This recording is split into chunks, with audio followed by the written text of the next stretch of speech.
അപ്പൊ നമ്മള് ക്ഷമ എന്ന് പറഞ്ഞു. പക്ഷെ ഇസ്ലാം ക്ഷമ അല്ല, ഭംഗിയുള്ള ക്ഷമ.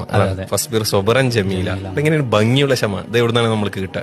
അവിടെ യാക്കൂബ് നബി അലി ഇസ്ലാമിന്റെ ചരിത്രം നമുക്ക് വായിക്കാൻ പറ്റും. യാക്കൂബ് നബി അലി ഇസ്ലാം അദ്ദേഹത്തിന് ഒരുപാട് മക്കളുണ്ടായിരുന്ന ഒരു പ്രവാചകൻ. ബനു ഇസ്രായേൽ എന്നൊരു സമൂഹം തന്നെ അദ്ദേഹത്തിന്റെ പേരിനോട് ചേർത്താണ്. ഇസ്രായേൽ എന്ന അദ്ദേഹത്തിന്റെ മറ്റൊരു പേരാണ്. അപ്പൊ അദ്ദേഹത്തിന്റെ പിന്നെ മക്കളിൽ അദ്ദേഹത്തിന് ഏറ്റവും പ്രിയപ്പെട്ട യൂസുഫിനെ മറ്റു മക്കൾ എന്ത് ചെയ്യാണ്, അവരുടെ അസൂയ കാരണമായിട്ട് കൊണ്ടുപോയി ഉപ്പയിൽ നിന്ന് മാറ്റി നിർത്തണം, കാരണം അവർക്ക് കൂടുതൽ സ്നേഹം ഉപ്പയുടെ ലഭിക്കണം എന്ന ഉദ്ദേശത്തിൽ എന്ത് ചെയ്യാണ്, കിണറ്റിലിടുകയാണ്. അപ്പോൾ അദ്ദേഹത്തിന് ഏറ്റവും പ്രിയപ്പെട്ട മകനെ നഷ്ടപ്പെടുന്നു. അദ്ദേഹം ഒരുപാട് വിഷമിച്ച് ജീവിക്കുകയാണ്. ഇവർ മക്കൾ വന്ന് അദ്ദേഹത്തോട് പിന്നെ കള്ളം പറയുന്നു. ആ സന്ദർഭത്തിൽ അദ്ദേഹം പറയുന്നത്, പിന്നെ എനിക്ക് നിങ്ങൾക്ക് അറിയാത്ത പലതും അള്ളാഹു എനിക്ക് എന്ത് ചെയ്യുന്നുണ്ട്, അറിയിച്ചു തരുന്നുണ്ട്. അപ്പോൾ സൊബറുൻ ജമീൽ എന്നാണ്, അതിൽ ഭംഗിയായി ക്ഷമിക്കുകയാണ്.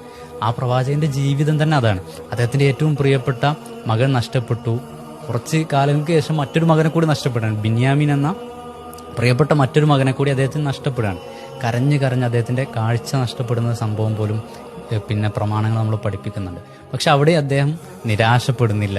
പ്രതീക്ഷയോടുകൂടി തന്റെ മക്കളെ പിന്നീട് പറഞ്ഞയക്കുമ്പോൾ അദ്ദേഹം പറയുന്നത്, നിങ്ങൾ നിരാശപ്പെടരുത് എന്നതാണ്. അപ്പോൾ വിശുദ്ധ ഖുർആൻ നിരാശയെ സംബന്ധിച്ച് പറയുന്നത് കാഫിറുകളുടെ സ്വഭാവമാണ്. ഒരിക്കലും വിശ്വാസിക്ക് നിരാശ ഉണ്ടാവുകയില്ല, അത് വഴിപിഴച്ചവരുടെ സ്വഭാവമാണ് എന്നാണ് വിശുദ്ധ ഖുർആൻ സൂചിപ്പിക്കുന്നത്. അപ്പോൾ അവിടെ സൊബറുൻ ജമീൽ, ഭംഗിയായി ക്ഷമിക്കാൻ കഴിയുക എന്നതാണ് യാക്കൂബ് നബി അലൈഹി സ്വലാം നമ്മൾ പഠിപ്പിക്കുന്നത്.